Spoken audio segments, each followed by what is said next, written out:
कहीं ऐसा कोई माजरा ना पेश आ जाए जिससे यह हकीकत खुल जाए कि वह अनपढ़ है और बाकिस्मत वह महल में इस ओहदे पर कायम है। कुछ अरसा गुजरा कि बादशाह का शाही खजाना कुछ चोरों ने मिलकर चोरी कर लिया। पूरे मुल्क में यह बात फैल गई कि शाही खजाना चोरी हो गया है। बादशाह बहुत हैरान है और परेशान हुआ। उसने वजीर से कहा कि हासिम को बुलाओ और इसे कहो कि तुम्हारे पास इस मामले का कोई हल है। हासिम को दरबार में हाजिर किया गया और इससे इसका हल दरियाफ्त किया गया।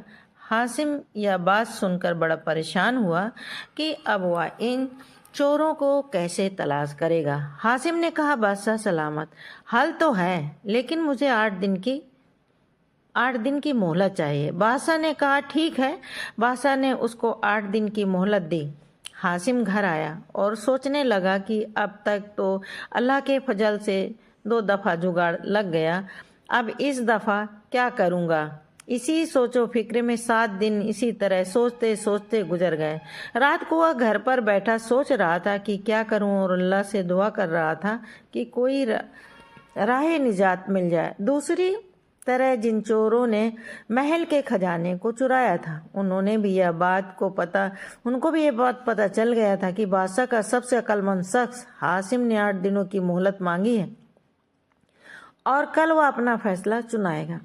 वह चोर जिन्होंने शाही खजाना चोरी किया था आपस में गुफ्तगू करने लगे कि उसने अगर हमें पकड़वा दिया तो हमारी तो ना दुनिया रहेगी और ना ही आखिरत, और बादशाह हमें इबरतनाक सजा देगा। लिहाजा उन्होंने फैसला किया कि हासिम के पास चलते हैं, शायद उसके पास कोई हल हो।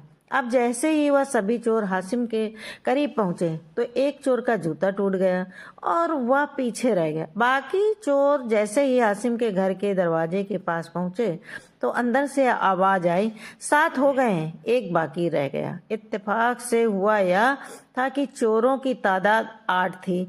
चोरों ने जब सुना तो हैरान रह गए और कहने लगे, इसको तो वाकई ही पता चल गया है कि हम ही 8 चोर हैं, क्योंकि 7 हम यहाँ पर हैं और 8वां जिसका जूता टूट गया। वह पीछे जो हम सोच रहे थे वह बात ठीक थी, वाकई बहुत ही अक्लमंद आदमी है। उन्होंने कहा, 8वें को जल्द से बुलाओ और अंदर चलकर इसकी मिन्नत मसाजत करते हैं कि हमें किसी तरह बचा लो। अब हासिम तो 2 दिनों की बात कह रहा था कि 7 दिन गुजर गए और एक रह गया है। चोरों को लगा कि यह हमें कह रहा है। या 8 चोर उसके पांव में आकर गिर गए और कहा कि यह खजाना हमने ही चुराया। हासिम ने आसमान की तरफ निगाह उठाई और दिल ही दिल में अल्लाह का शुक्र अदा किया। चोरों ने कहा कि हमें किसी तरह बादशाह के गजब से बचा लो या खजाना भी तुम ले लो। हासिम ने कहा, खजाना को कहीं दफना दो और कहा कि तुम सुबह बादशाह के दरबार में आ जाना और जैसा मैं कह रहा हूँ वैसा ही करना। इसने इनको कुछ और बातें भी बताई। अब सुबह हासिम बादशाह के दरबार में हाजिर हुआ। इसने कहा कि बादशाह सलामत, खजाना मिल गया है, लेकिन उसको लाने के लिए मुझे 8 मजदूर चाहिए। बादशाह ने कहा कि जिन्होंने खजाना चोरी किया है वह चोर कहाँ हैं? हासिम ने कहा, बादशाह सलामत, खजाना तो हासिल करें, चोर तो बात की बात है। बादशाह इस बात पर राजी हो गया और फिर वही 8 चोर मजदूर के रूप में बादशाह के सामने हाजिर हुए और कहा कि हम मजदूरी करेंगे और खजाना लेकर आएंगे। हासिम ने बादशाह सलामत से कहा कि इन सब मजदूरों को 200 दीनार उजरत देनी है। बादशाह राजी हो गया। अब 8 चोर हासिम के साथ गए और वह खजाना लेकर आ गए और बादशाह की खिदमत में पेश कर दिया। सारा खजाना देखकर बादशाह बहुत ही खुश हुआ। उसने मजदूरों को उजरत भी दी, 2 गुना दी और हासिम को पास बुलाकर शाबाशी दी और कहा कि जितना खजाना लेना चाहते हो ले लो। हासिम ने कुछ सोने की असरफियां ली और घर चला आया। घर आकर हासिम ने बीवी से कहा कि खामोशी के साथ अब हम यहाँ से निकलना चाहिए।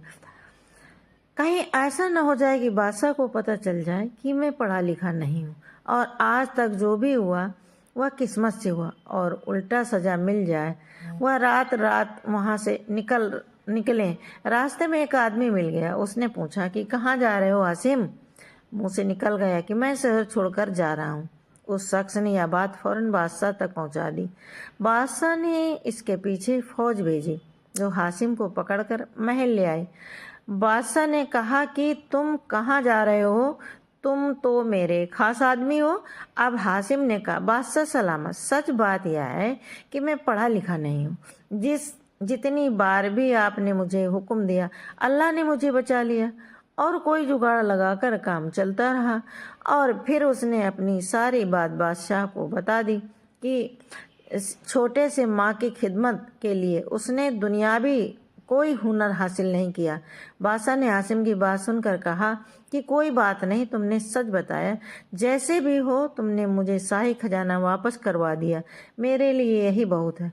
तुम अब काम करो या ना करो, यह मेरा फैसला है कि तमाम उम्र तुम्हें तनख्वाह मिलेगी और तुम ताउम्र मेरे दरबार में इसी ओहदे पर कायम रहोगे। इस तरह हासिम और उसकी बीवी उसी शहर में रहने लगे। यह कहानी सबक देती है कि रोजी रोटी का मालिक सिर्फ एक अल्लाह है। रोजी हर हाल में उस शख्स तक पहुँच कर ही रहती है। माँ की खिदमत करने पर हासिम की हर मुश्किल हल होती चली गई। जहाँ वह अपने भाइयों की मेहरबानी पर जीता था, माँ की खिदमत ने उसे उसी महल में एक बड़े ओहदे पर फाइज कर दिया। उम्मीद है कि यह कहानी आपको पसंद आई होगी। कमेंट्स में हमें बताइए आपको यह कहानी कैसी लगी, और ऐसी ही कहानी के लिए हमारे चैनल को लाइक कीजिए, सब्सक्राइब कीजिए, शेयर कीजिए, सपोर्ट कीजिए। मिलते हैं अगले वीडियो में। धन्यवाद। जय हिंद।